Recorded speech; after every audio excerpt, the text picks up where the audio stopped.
Before we start the show, I just want to know, have you gone to trillinba.com and gotten your copy of the 3-step surefire method to ask for help without getting dinged? Have you got your copy yet? Well, if you haven't, you need to. Let me tell you about Julia. Julia writes, so my review went very well. I've only been in the role for 6 months, so I definitely need help.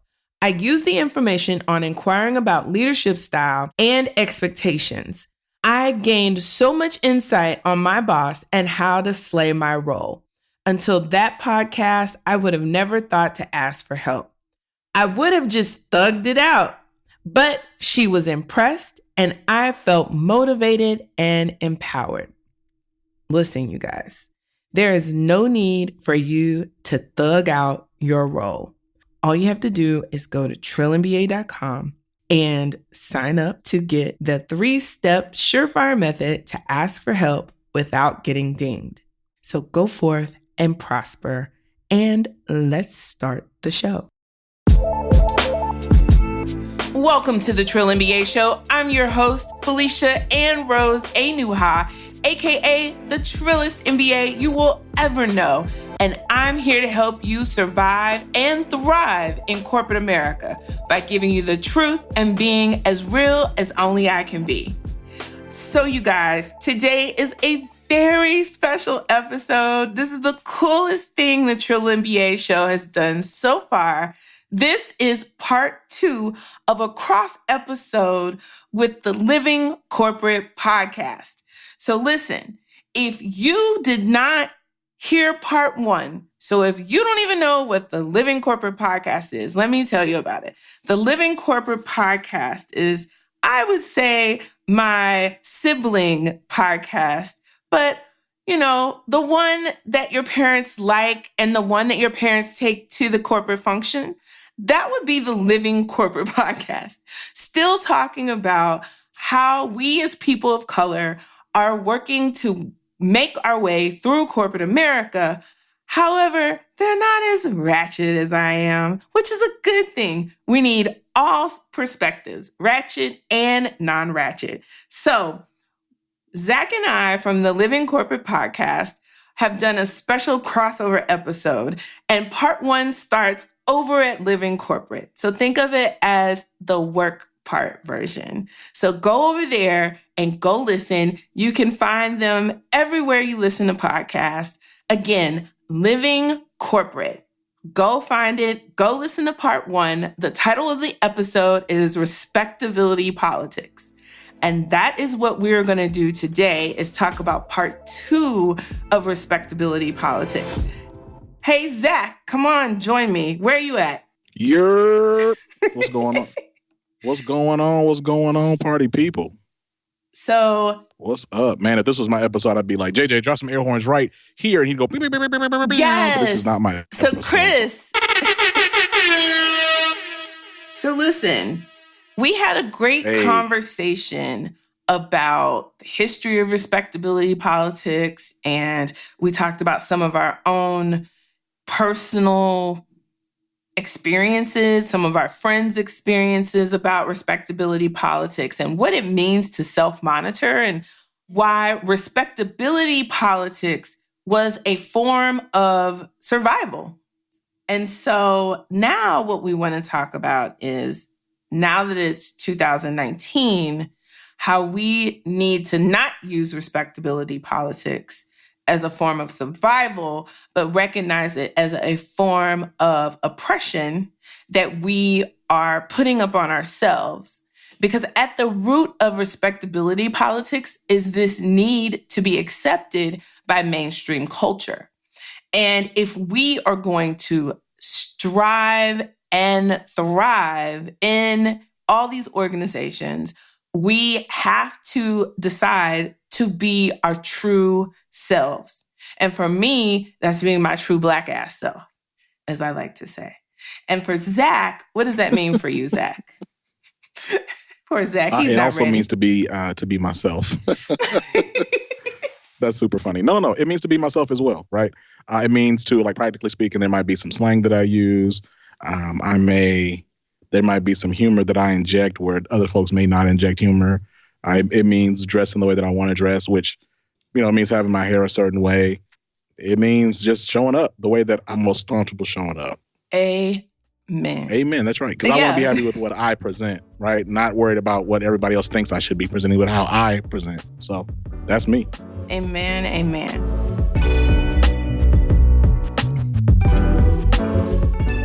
And so my first point for this episode is really talking about practically what does it mean to stand up for yourself against respectability politics. And I want to share a story with you guys from some years ago before I got my MBA.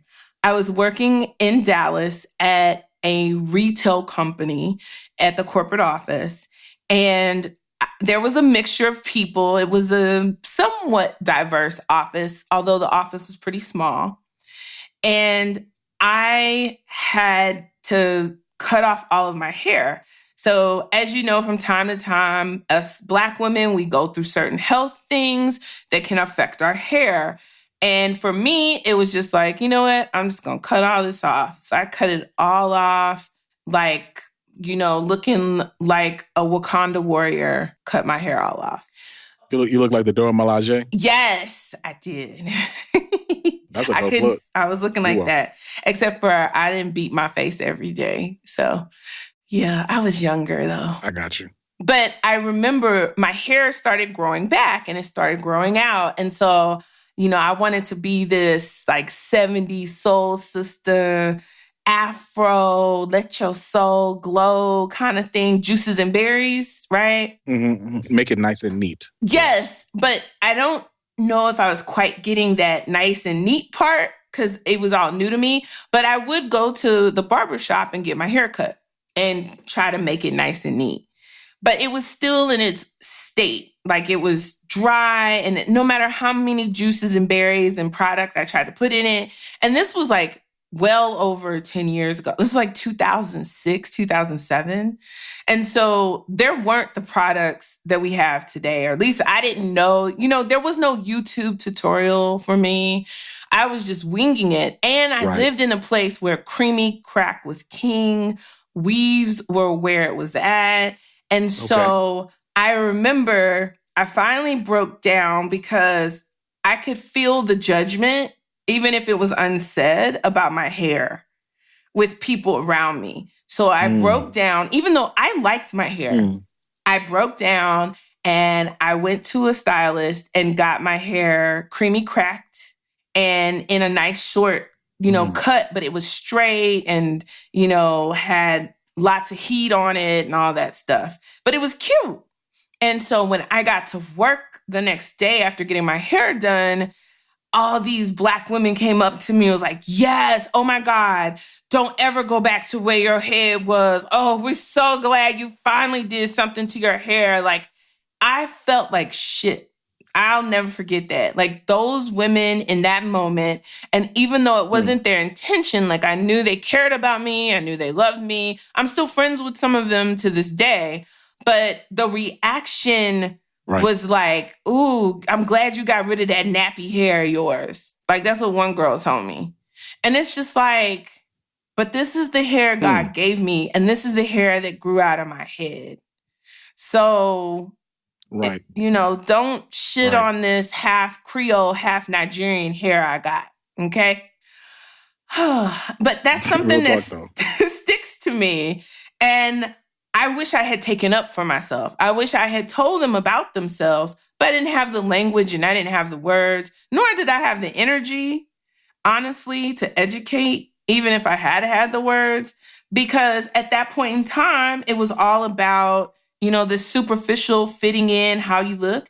And then I remember even the white people at work, like, oh, you got a new hairstyle. It's so pretty. And I just felt ill every time one of the Beckys at work said that because I didn't want to conform. I never wanted to conform. Right. I still don't. That's part of my problem. That's why I'm not the CEO now. Now, though, I will say I will come to work with braids. I will come to work with my full Afro glory. I did, though, just have a job interview, and I was told that the company was conservative. So I did straighten my hair for my job interview. Oh, just now you did? Yeah, I know. I feel like a hypocrite right now in this moment because I straightened my hair for my job. You feel like a fraud? I do. You feel shaky in the light?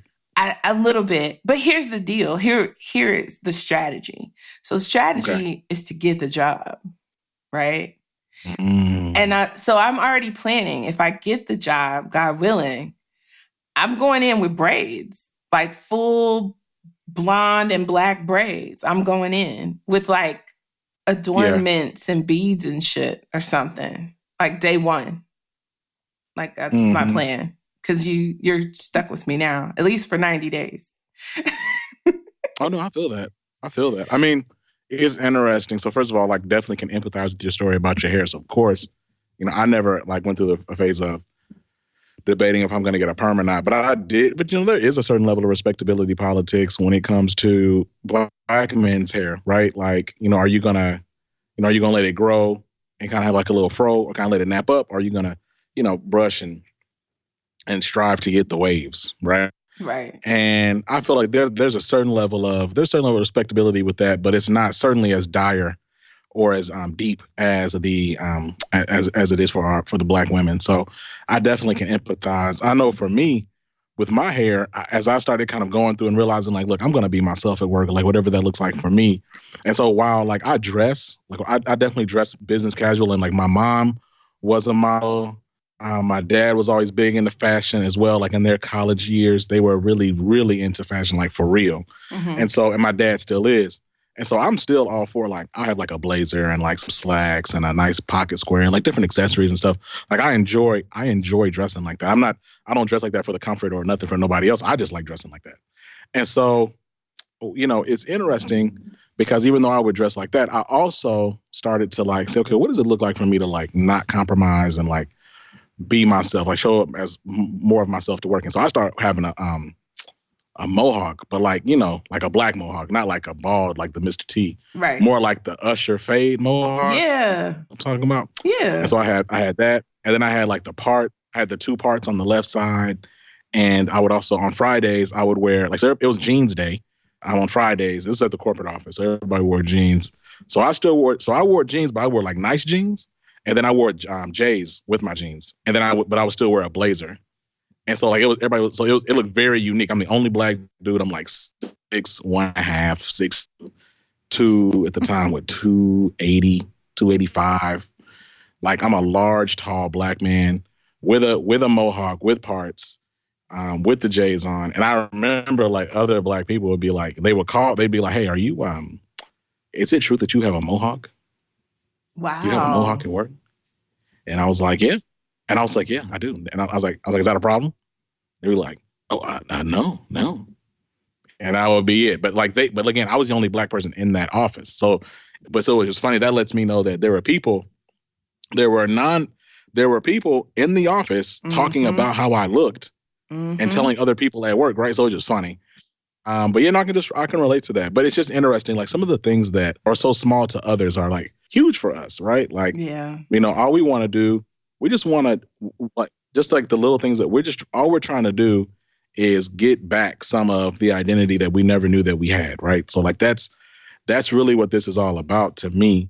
And I'm always applauding people who figure out ways to be themselves, because like we said in episode 1, it is survival. It is a certain level of self-preservation, but a lot of those things today are self-imposed. Like we have to be willing to step outside a little bit and just have some courage. It's tough though. So I'm not shaming anybody, but that's where we are today, I think. No, that is where we are. And so the biggest takeaway I want anybody listening to this podcast today to have is that you have a right to exist. You have a right to take up space just as you are. So you don't need to conform to, a certain dress. Now, understand, no, you can't come to work dressed like Rihanna in that yellow outfit where she had that see-through yellow shirt with no bra on, and you could see, the outline of her whole entire breastises No, because you can't come to work naked. And Brianna gets paid a lot of money to be a celebrity. Right. So she can do that. That's a part of her brand. But you don't get paid Brianna money. You get paid corporate America. You might have your own cube. You might not money. So you do have to dress professionally. But let's say you like color and everybody in the office has a uniform of, black and navy and gray, right? But you want to wear a green suit. Wear the green suit. It's a suit. And some people might be uncomfortable by that. That's their fault. That's on them. That's not on you. You're not there to make them comfortable. You're there to do a good job. And if you wearing your green suit with your blue pocket square makes you feel comfortable, then do that. Because when you're comfortable, you're going to do your best work. That's real. I was like, you keep wearing your J's on Fridays. I appreciate you. Yeah.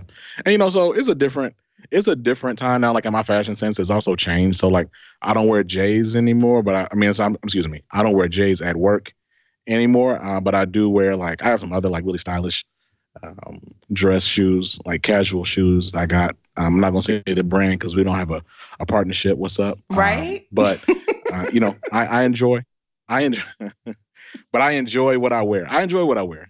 And you're absolutely right. A lot of times corporate culture can be really limited in fashion wise. And so just even wearing a splash of color can be a certain level of resistance. But, dress and dress how you want. Like you said, of course, within reason, right? Mm-hmm. You don't want to be exposing yourself, but, go ahead, put some color on. It was so interesting. I have definitely read in different group chats and stuff. I'm not going to expose nobody, but I've read different folks who have said things like, in these corporate space, you don't want to, bring too much attention to yourself. So, just keep it to blues and navies and neutrals and stuff like that. I'm like, listen, man. And I think that's the thing about respectability politics. I don't think people really grasp is look, you think that if you act a certain way, white people are going to forget that you're not white. If I come into work every day and I wear gray, no one's going to think, oh, he's not black. No, you need to look, they know who you are. They recognize how unique you are, period. So you might as well just go ahead and wear what you want to wear. They not looking at your clothes. No way. Right. It's definitely, you know what I mean? Wear what you want. One of these things is different. One of these things is not the same. It just, you're not the same. Yeah. So you need to make yourself comfortable within reason, right? And the thing is, it's funny because we give ourselves these rules, and it all stems from respectability politics, i.e. survival, i.e. slavery, right? So we've made these rules and we pass them down. So keep your head down, do your work. Right. Your work will speak for itself. No, it won't. No, that's not how we win. No, that is not how it's going to work. So if you think dressing in a way that's palatable, acting in a way that's palatable, and, keeping your head down and doing your work, and that's going to get you promoted, I'm here to tell you no. And then you mad when Bob and Becky get promoted because guess what? They've been building relationships with the senior leaders because that's what their parents taught them. And it's their game. It was built for them. Right. So you got to understand the game that's going on in your office and play accordingly. And respectability politics has no place in this new game today. Right. The second point I want to make clear is that you have every right to stand up for yourself when these situations arise. However, as Black people and Black women especially, there is a way that you need to finesse how you stand up for yourself. So, Zach, I'm going to put you on the spot here because we didn't plan for this part. Okay. Mm-hmm. I want us to do a bit of role play. Go ahead. Yes, I want us to do a bit of role play.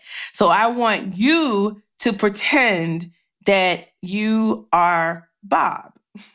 Okay. And you know how Bob is. I want you to try to, evoke your best Bob, John Bob voice. John Bob. Okay. Yes, John Bob. And I am going to be an Erica.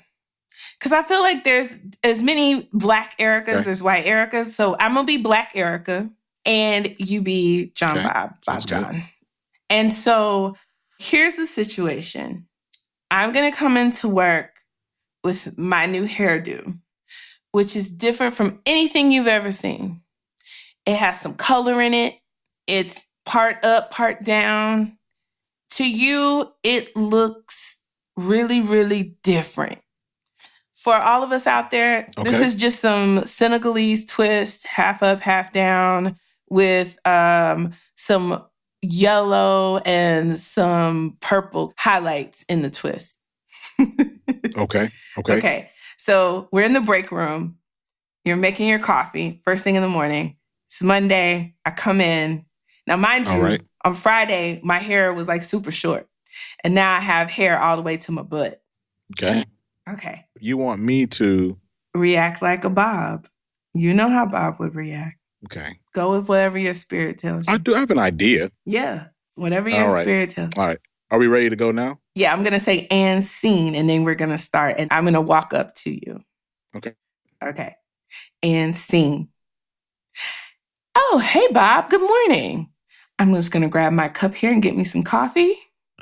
Erica, it seems like you grew a lot of hair over the weekend. Well, Bob, you may or may not know this, but lots of women like to, change their hair up. I'm sure your wife has gotten a new cut or a new color before. That's one of those weaves. Is that right? A weave? That's what it is? No, Bob, this isn't a weave. These are braids. They're called Senegalese twist. Senegalese twist? Senegalese. What does that mean? Senegal. So Senegal. Yeah, Senegalese twist. So it's just a type of way to braid hair. It's really not that big of a deal. Okay. All right. Well, what do the young people say? You do you. Yes, Bob, and you do you, and you have a great day. I'll do that. And in the future, try not to be uncomfortable when the African American employee changes her hair. Okay? Okay, Bob? I guess. Yeah. So you have a great week. It's going to be a good one. Sales Productions come out on Friday. Talk to you later. And scene. Okay. So that might not have been my best because I was triggered in that moment. I was triggered. You were clearly triggered. That was funny. I was so triggered. I was like, oh my God. I didn't even try. You gotta work. You gotta work. Look at you. You got mad. You got legitimately mad. I could tell. I did. And I wasn't supposed to, y'all. I could tell. Okay. Funny. So that's what not to do. There you go. The best thing to do is not engage. The best thing is to be like, gee, thanks, Bob, and walk away. Because, y'all, it's hard. It's so hard. And I know this happens to you. What I am proud, Zach, is that you didn't try to touch it. So thank you. No, definitely not. That's inappropriate. Well, but it happens. So what do you do? It does happen. What do you do when somebody tries to touch your hair? This is what I do. What I do is say, hey, I try to make a joke of it because I do have some comedic timing about me. So they're like, oh, can I touch your hair? And they're like reaching in to touch it before you give permission because that's what they do. Mm-hmm. And so I do the Matrix dodge and I'm like, whoa. Now, we don't pet other human beings. We only pet dogs and cats and pettable pets, right? All right, girl. I'll see you later. Have a good day. And I walk away. And I've practiced for that That's because funny. it's happened so many times. No one's really touched my hair as an adult. Good for you. I'm trying to think. Like, no. But I've seen it. I've definitely seen it. And I 100% agree with you. Like, Yeah. You know, it's weird that like in 2019, the year of our fiance, people are still just petting people. That's weird. Did you say the year of our Yonsei? The year of our Beyonce, yes, or the year of our. I like the year of our Beyonce better, but Yes. I want to be clear. I want to know exactly what I'm talking about. The year Yes, I just think it's strange. Beyonce. I think it's weird. I love you, It's Zach. 2019. It is, but it's still happening. Oh, And the most recent I saw it was at my last job. I had a coworker, which I absolutely adore her. And what I loved when I first started working there was I noticed she always switched her hair up, and she like loves to do her own hair, even though she could totally afford to have somebody do her hair every week. But she's like really good at it too. And so like one week she'd have like natural clip-ins, and the next week she'd have a whole full head of braids, and then the next like 2 or 3 she'd have the braids a little longer but not that long, and then she'd switch it up to something else, and it was just so cool. And then she'd do different styles and designs with her natural hair. And mind you, her natural hair is like absolutely gorgeous, but you know, you got to protect the gorgeous hair. And so that means switching it up all the time. And then sometimes she'd wear a wig, sometimes she'd have a weave. Like it just depended on how she felt. Right. And it was all beautiful. What I loved though, is she'd been at the company so long, she had trained the whites. So they were used to this by the time I got there. So it was very rare. That's what's up though. But I would still, like people who were coming in new to the organization, I would still see them either talk about her hair, actually ask her to touch her hair, like at offsites, you know, after a few drinks, people get comfortable. Yeah. They ask her to touch her hair. Like, I'm like, oh my God. And I had one girl, and she wasn't white, but she wasn't black. Like she was of another ethnic group or nationality, but she wanted to touch my braids. But she asked me, but I was just like, no. It's not my hair, but it's not real. It just feels like cotton. And I walked away.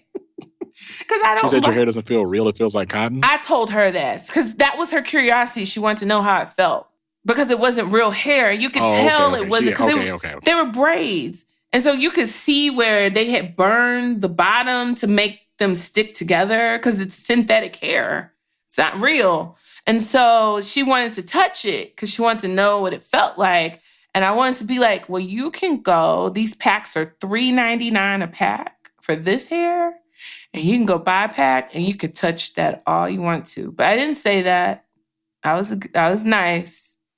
I said, no, I don't let people touch my hair. So, but the funny thing is, like my black BFF at work, if she asked me to touch my hair, or if she touched my hair, I wouldn't care. Right. It's like saying the N-word. It's dehumanizing though. Yes. It's like saying the N-word. It's dehumanizing, right? Like it's like saying the N-word. It's the N-word of physical actions. Yes. Is that what you're saying? Yes. So you must be black. Only we can do it. Yes. Got it. Okay. I mean, no, I get it. I get that. I was going to say it's interesting because I definitely think people don't understand that, like, it really comes down to just being like, it's dehumanizing. When you sit back and you said earlier, like petting somebody, right? Like when you're petting a human being, like it's at best patronizing. Oh yeah. Right. Yeah. You don't do that. No, I mean, some people won't even let other people pet their dogs. And these are the same people that will come and try to pet your hair. Dang, that's crazy. That's a bar. Listen, one thing though we need to recognize when we are oppressing each other with respectability politics. And I know for me, I'll give you an example of the mental gymnastics that I'm having to do with myself, because so much of these ideas have been ingrained and were taught by our moms and our grandmas and our great grandmas that we have to deprogram ourselves. Right. And so all of us are That's affected with a little bit of coonery. And so you need to understand how to identify if you've been infected with the coon. Infected? Yes, because it's an infection. And the coon, also known as Uncle Tom or Aunt Tammy, like you need to understand. So I'll give you a great example of how I knew that I was still had a little bit of infection that I needed to fight. So there's this realtor, and I will leave a link in the show notes of this episode on the Trill MBA website. But there's this realtor that made this rap commercial for her services. And when I first saw it, I was like I felt like I would never use her. Like, that's so unprofessional. Like, you over here rapping about being a broker. And it's this realtor out of Chicago. And that was my initial reaction. And then I started doing the research for this show. And I started seeing like, oh no, the whites, they started this sing-song and rapping realtor crap. And so I'm like, well, if they can do it, it's supposed to be fun and it's supposed to go viral and get attention and it's a marketing ploy, then why do I look at her as being unprofessional? I had to check myself because in all honesty, the song was a bop. Like, real talk. I'm going to have Chris drop it right here. The song was a bop. That's super funny. It's a bop. Chris, drop the realtor bop right here. I can help you with that. Come and meet with a real estate professional. That's me. We could talk about the properties you looking for. That's me. I can get you pre-approved. So she was like on the news, like listen, it did its job. It went viral. She was on all the news stations in Chicago. Straight up. Right. So she brought awareness to her brand. I'm sure she brought in clients. That's what it was for. Exactly. Right. But my bougie ass was like, why would I hire you to handle my $1 million property? And you're over here being a trap rap queen of real estate. Like, I don't know, like I in my mind, I'm like, I don't want to hire a Tyler Perry or an Empire character for my realtor. Empire character? Well, that's what, like, I feel like this is, if Cookie was a realtor, this is what she would do. So, like, but well, you'd be remiss not to hire Cookie as a real estate agent because she would get you a great deal. Exactly. And that is the point.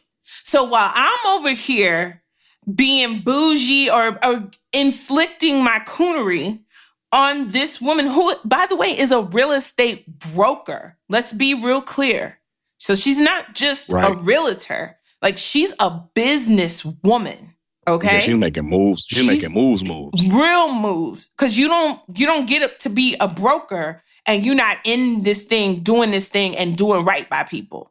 So to me, I had to check myself. I was like, whoa, this should be perfectly acceptable for her to do this and connect with her people. So she is trying to be relatable because it does get confusing, the whole buying. Like, I remember going through buying my house, like, it was a lot. It's a lot. And so if she can say, hey, I'm going to handhold, walk you through this. I know you, I'm your people, you are me, but I got you. Why not? Like, we need to stop having these expectations of whiteness in our businesses because our magic is in our Blackness. Our magic is in our vernacular.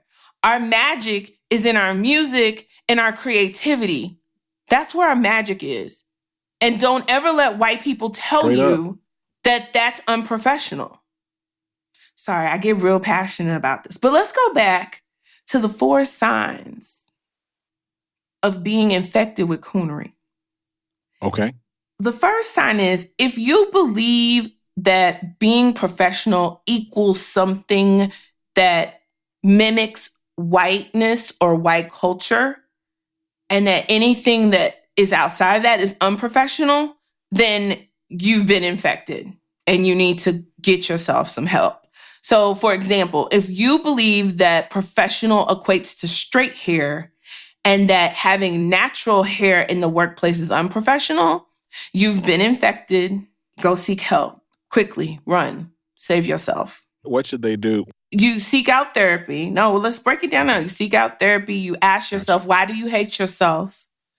Understand what type of respectability politics you've been taught. And be self-aware. That's step one. And then do things like listen to our podcast, listen to the Living Corporate podcast, listen to the Trill MBA Show podcast, and get your whole goddamn life, okay? Stop it.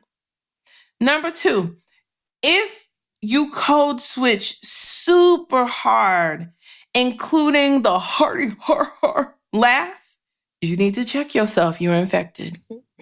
Like, if you feel the need... Real talk. You got to allow your... Real talk. Mm-hmm. To be at work like, well, gee, hi, Jim. How are you today? Oh, no, I was in agreement with you. Mm-mm. Morning, officers. What y'all, the second team? We're the first team.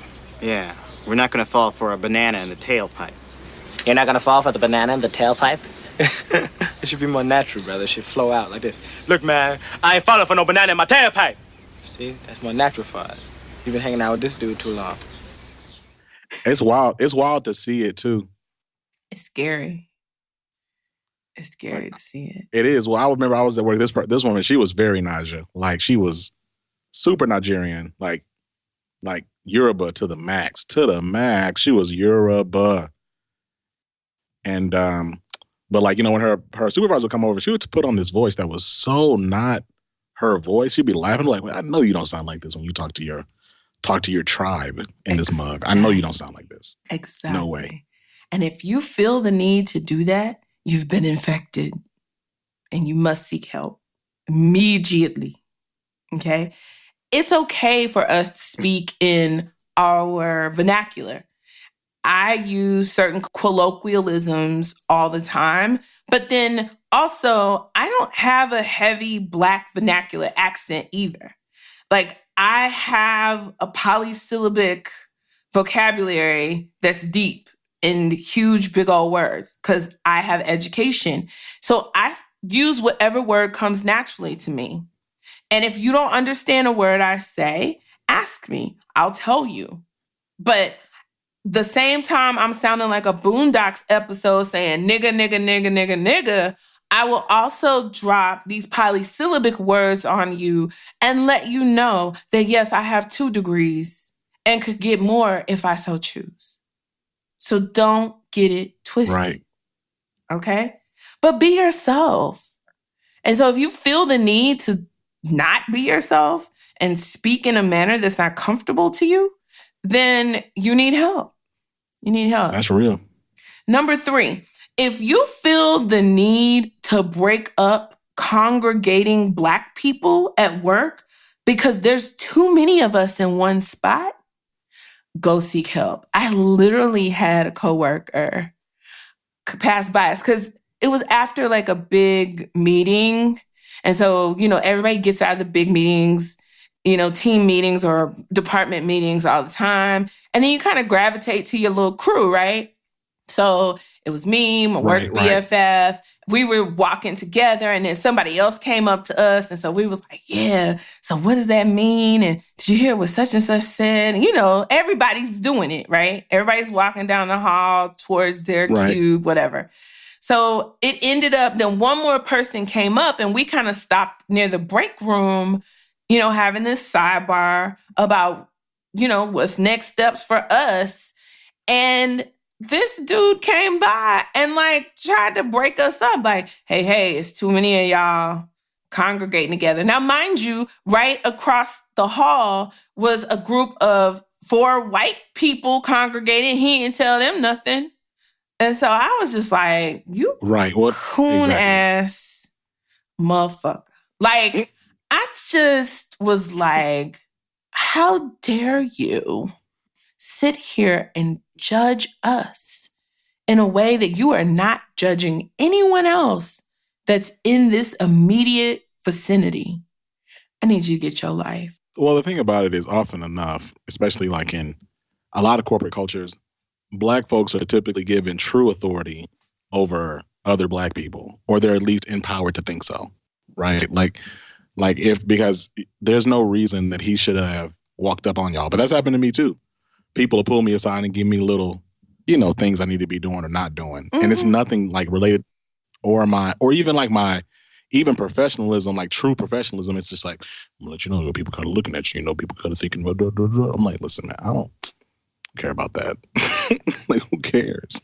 Right. But oftentimes enough, it is the older, you know what I'm saying? It's the people, it's the folks in the next generation. And of course, like, we've had plenty of people on Living Corporate on our show just who have not been that way, but they can acknowledge, hey, like, we have to do a better job of like reaching across the aisle and like teaching y'all and also learning from y'all though, as opposed to just trying to police y'all all the time. Exactly. We have to stop that. Like, get rid of your inner coon. So the last sign of being infected with coonery is that you don't advocate for people that look like you because you're afraid that you're going to get dinged, or you're afraid to speak truth to power, or you're afraid in some way that the white people will see you differently or negatively if you're advocating for somebody that looks like you. We have to get out of that. That is going to be our downfall. Do you know how many times I've been in companies and there's one Asian leader and they bring in a bunch of Asian folks, and there's one woman leader and she brings in a bunch of women folk, and there's one who look and act just like them. Exactly. Like, Exactly. Yes, it's human behavior. We're more comfortable around people we can easily identify. The mind likes to take mental shortcuts, and the mind doesn't want to think about things too hard. And so it's easy if I can visually see you or have a conversation with you and you somehow mirror me very easily in my mind, and the way that we have been socialized with institutional racism, that we have these mental shortcuts based on race, based on gender, based on, where we're from or what school you went to. And we use that, but we need to start being more aware that we're doing these things, that we have these unconscious biases. Even Black people have these unconscious biases, except for, I think for us, we've been policed to say they can do it, but you can't. And we need to stop. Correct. We got to stop. That's real. We need to advocate for each other. Yeah. We already work 10 times harder because that's what we've been told. So there's no reason for you not to advocate for each other, because we're all out here really busting our asses. Trifling Black people do not make it in corporate America. You don't make it past the first 90 days if you ain't about your shit. So there's no reason for you not to advocate for me. And there's no reason for you not to help navigate and guide me if I'm not, 120% that I need to be to make it. Right. Straight up. And I super agree with that, because I received that feedback that like, hey, you don't want to be, you can't be the person, always advocating for all the Black people. And it's like, why not? Yeah. Like, why not? If the person is qualified. Yeah. You're the white person and I know advocating for all the white people. Sorry. It's real. It's like, look, people are going to advocate for who they want to advocate for.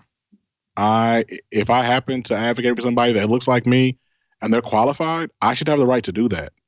I should not have to be thinking about, I don't want to just advocate for just, no, because that's not one, that doesn't do anything for the person that needs a sponsor. It doesn't do anything for the person that needs help. And, the feedback I've gotten, what I've heard is why people they will lean away from that is, if you do that too much, then you'll be seen as, okay, you just represent all the Black people. But my thing is, if that's the perception, if that's how people are looking at you, if that's what people think about you, like, that's on you to speak to, and just speak courageously. Like, look, I'm speaking to this, I'm advocating for this person, but I don't understand why you're not. right? If you're in a position of leadership and authority and you're the only person advocating, then be like, hey, look, what is it about this person that you can't advocate for them? Mm-hmm. This is what they've done. Paint the case. This is what they've done. This is what they've been able to drive. This is the value that they've created. This is why I'm advocating for them. And I actually would encourage other people to understand and really get behind this person too. And again, that's what other people do for other folks that aren't black and brown. So again, it's not about like, so you just said it earlier, this, well, they can do it, but you can't. No, you got to get out of that. Yeah. You got to get out of that because they can do it and you can do it too. And you can do more. Yeah. You can, like, no one's stopping you.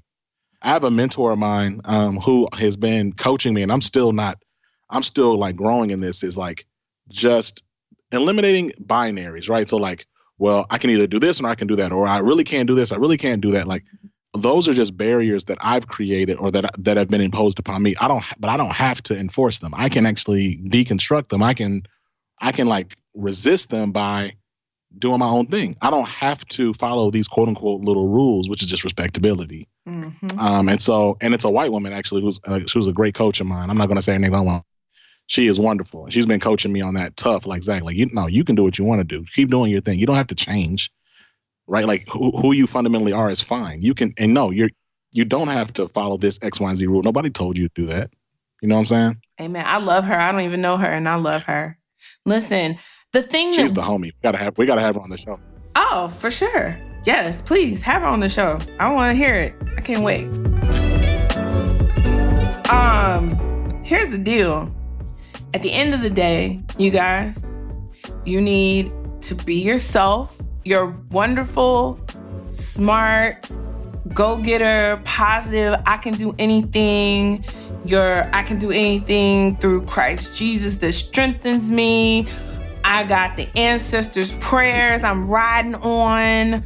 You know, I am all black girl magic, black boy joy. Like, we got this. We made this. We created this. You know, you gotta live there and stop making fear-based decisions, because that's all truly what self-inflicted coonery is all those things stem from a fear that somehow you're not going to make it at work because you don't act like this, and that you need to change yourself to fit in. And today is 2019, the year of our Beyonce. And so, I mean, if Beyonce can make Beychella, Homecoming, okay? Like she said, if her country ass can do it, then you can do it too. I love her. I mean, I think you said it all. Yeah, no, I love her too. How can you not? If you don't, you just need Jesus. Need the Lord. How could you not love gifts? I agree with you. Gifts that the Lord has given you. How could you not? So, Zach, thanks for coming on the show. I so appreciate thanks for having me. It's been so fun to have a more politically correct voice. That's funny. But I just want y'all to know, Zach's a real nigga. Don't let the smooth voice fool you. Yes. I ain't gonna tell you some of the nigga-dom he did while we were creating this crossover episode. I ain't gonna call him out like that. That's disrespectful. But I want y'all to know that Zach is a real one. So I want y'all to go over, subscribe, rate, review the Living Corporate Podcast. Yes. Because I fully support them. They fully support us. We all we got. So we got to support each other. We are all we got. And so then I'll need you to also subscribe, rate, and review the Trill MBA podcast. I also need you guys to come over to the website, trillmba.com. I need you to connect with me.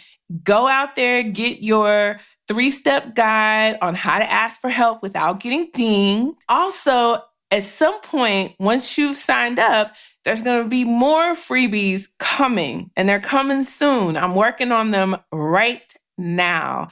So we're going to have some transcripts. of some of the great episodes so you can get all the good nuggets right there on paper. You don't have to re-listen and take a bunch of notes. It'll all be there for you real easy. I'm also going to create more tactical guides on how to get through your first 90 days, like how to build relationships and get sponsors and advocates, because that's so key. All those things are coming to you, to your inbox for free, but you got to go to the website and sign up for the freebies. The other thing I want you guys to remember is that if you need help or advice about specific work situations, you can get a free $99. I'm not even charging you for this. That's how much I love you for listening to the show. Free consultation with me. Go to trillinba.com/coaching to schedule a time. I use Calendly. It's very easy. You pick the times from all the slots that I have open, and I will help you strategize and walk through your specific work situation so that you can get your best possible outcome. I'm also always happy to get your emails. So if there's something you want to write to me, tell me about, give me feedback, just don't cuss me out. I don't appreciate that. But so far, y'all been cool. Ain't nobody said anything out the way to me, so I appreciate that. But hit me up at ask@trillinba.com. Again, trillinba.com/coaching if you need one-on-one time with me to help you with your specific work situation, or ask@trillinba.com to submit questions, concerns, feedback. If you just want to tell me, hey, Felicia, I'm out here, I'm listening. This has been helpful. I love those emails. It helps me to keep going, you guys. So any topics you want to hear about, just hit me up. We're always here. Again, go hit up Living Corporate Podcast. It's an amazing podcast talking about how to make it through your 9 to 5 and get it how you live it. You know, we're all about getting these corporate bags, but we're also all about taking care of ourselves, being mentally, emotionally, physically, spiritually healthy on our career journeys. Right, Zach? That's right. That's right. And listen, I do want to thank you. Definitely enjoyed our time putting all this together.